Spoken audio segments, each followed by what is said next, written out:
Hi, I'm Jing from UW Medicine. Thank you for your interest in our poster. This is a quick walkthrough of our work titled Oxygen Tension Alters Cartilage Redox Balance in Response to Traumatic Impact.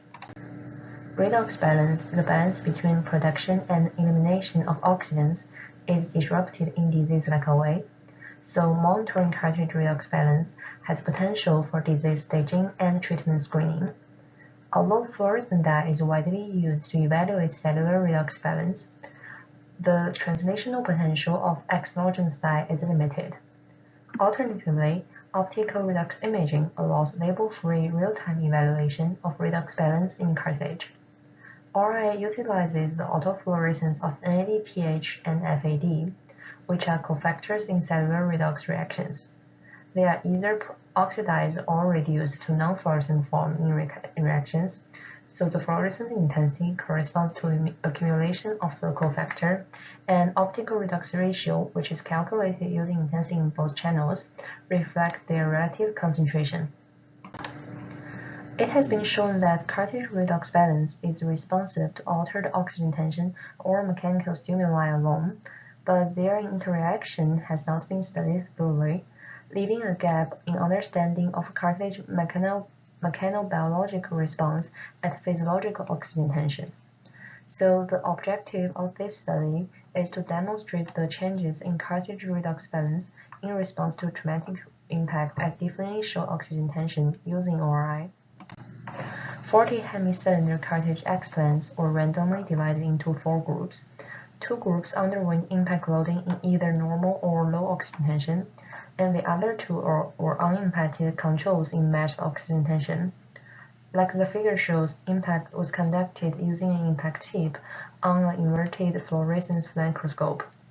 ORI was performed at baseline positions before impact, and in each post-loading time slot, one position from each distance beam was randomly selected and imaged.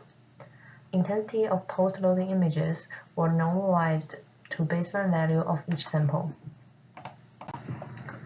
These 4 figures show the individual effect of impact, oxygen tension, post-loading time, and also distance from the center to normalized intensity. Impact and normal oxygen tension had significantly higher intensity than unimpacted and low oxygen tension in both channels, but did not affect ORR.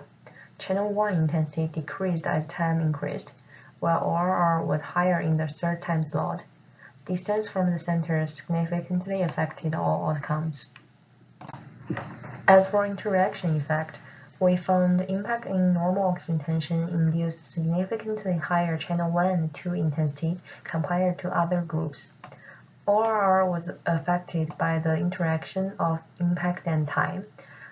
The impact group in the third post-loading time slot had the highest ORR. In summary, the results show that impact loading increased autofluorescent intensity in both channels at normal oxygen tension, but this effect was eliminated at low oxygen tension.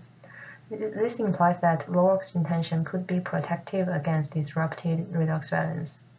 The observed changes in fluorescence intensity might result from accumulation of NADPH due to mitochondrial dysfunction, and increased FAD intensity might accompany ROS overproduction. To further understand ORI results and the upstream and downstream effect, experiments that measure changes in ROS production, mitochondrial dysfunction, and also ORI are needed. Although more research is necessary, we believe the findings in this study will aid the understanding of cartilage redox balance in response to traumatic impact and altered oxygen tension, and also the role of ORI as a tool to evaluate real-time cartilage redox balance. Thank you again for listening, and please find us on Twitter, which is also known as X.